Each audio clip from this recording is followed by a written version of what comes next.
Le manuel d'Épictète, chapitre 40.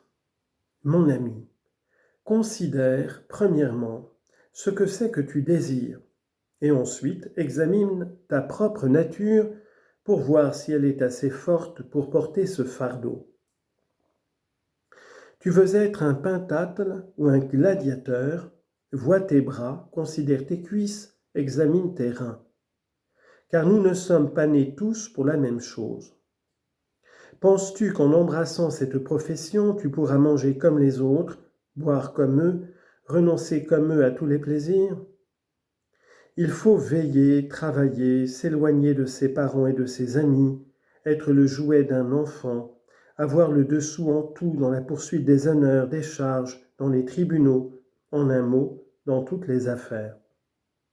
Considère bien tout cela et vois si tu veux acheter à ce prix la tranquillité, la liberté, la confiance. Sinon, applique-toi à toute autre chose et ne fais pas comme les enfants.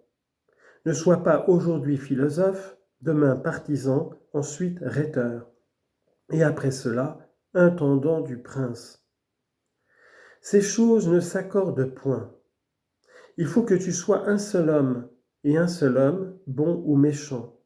Il faut que tu t'appliques à ce qui regarde ton âme ou à ce qui regarde ton corps. Il faut que tu travailles à acquérir les biens intérieurs ou les biens extérieurs, c'est-à-dire il faut que tu soutiennes le caractère d'un philosophe ou d'un homme commun. 41.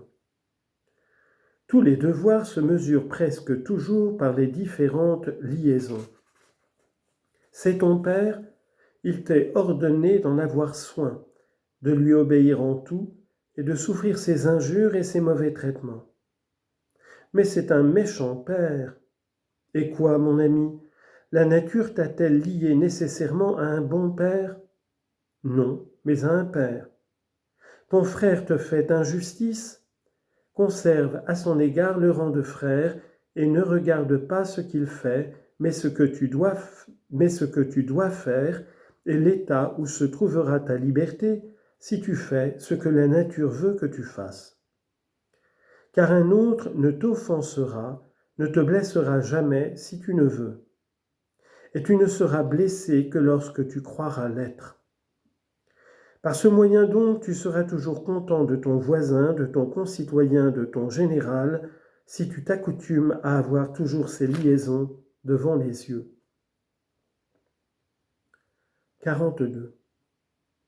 Sache que le principal et le fondement de la religion consiste à avoir des dieux des opinions droites et saines, à croire qu'ils sont, qu'ils étendent leur providence sur tout, qu'ils gouvernent cet univers très parfaitement et avec justice, que tu es dans le monde pour leur obéir, pour prendre en bonne part tout ce qui arrive et pour y acquiescer volontairement et de tout ton cœur, comme à des choses qui viennent d'une providence très bonne et très sage. De cette manière, tu ne te plaindras jamais des dieux, et tu ne les accuseras jamais de n'avoir pas soin de toi. Mais tu ne peux avoir ces sentiments qu'en renonçant à tout ce qui ne dépend point de nous, et qu'en faisant consister tes biens et tes maux dans ce qui en dépend.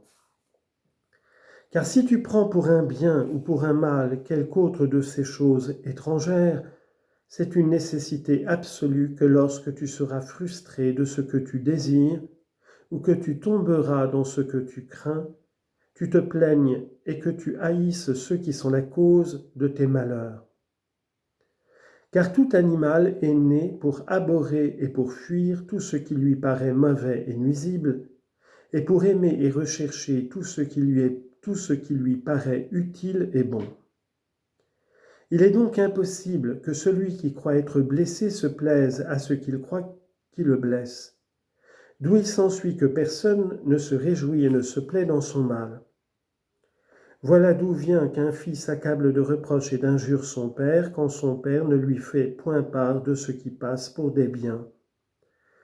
Voilà ce qui rendit ennemis irréconciliables Éthéocle et Polynice.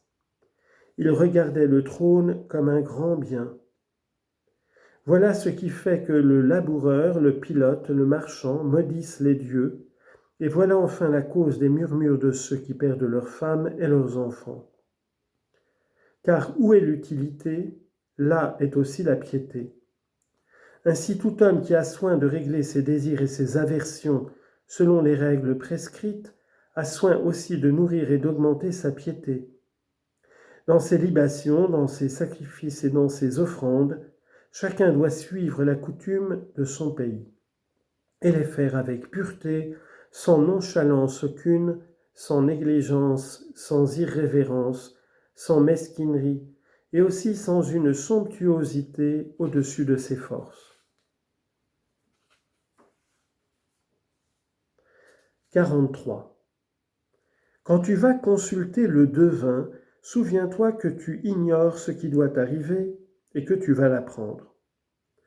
Et souviens-toi en même temps que, si tu es philosophe, tu vas le consulter, sachant fort bien de quelle nature est ce qui doit arriver.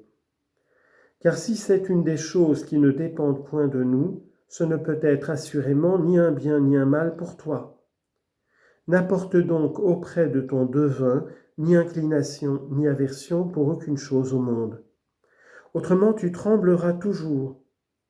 Mais sois persuadé, convaincu que tout ce qui arrivera est indifférent, qu'il ne te regarde point, et que de quelque nature qu'il soit, il dépendra de toi d'en faire un bon usage, personne ne pouvant t'en empêcher. Va donc avec confiance, comme t'approchant des dieux qui daignent bien te conseiller. Et du reste, quand on t'aura donné quelques conseils, souviens-toi qui sont les conseillers à qui tu as eu recours, et qui sont ceux dont tu mépriseras les ordres si tu désobéis. Mais ne va au devin que comme Socrate voulait qu'on y aille, c'est-à-dire n'y va que pour les choses qu'on ne peut connaître que par l'événement, et qu'on ne doit prévoir ni par la raison ni par les règles d'aucun autre art. De sorte que, quand l'occasion se présentera de t'exposer à de grands dangers pour ton ami ou pour ta patrie, ne va point consulter le devin si tu dois le faire. Car si le devin te déclare que les entrailles de la victime sont mauvaises, il est évident que ce signe te présage ou la mort, ou des blessures ou l'exil. Mais la droite raison te dit que, malgré toutes ces choses, on doit secourir son ami et s'exposer pour sa patrie. C'est pourquoi obéis à un devin encore plus grand que celui que tu consultais. C'est Apollon Pythien, qui chassa de son temple celui qui n'avait pas secouru son ami qu'on assassinait.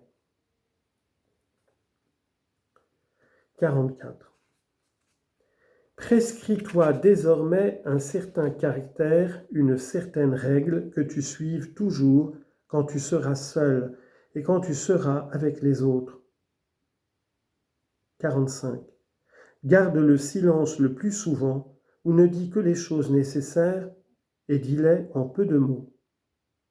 Nous nous porterons rarement à parler si nous ne parlons que lorsque le temps le demandera.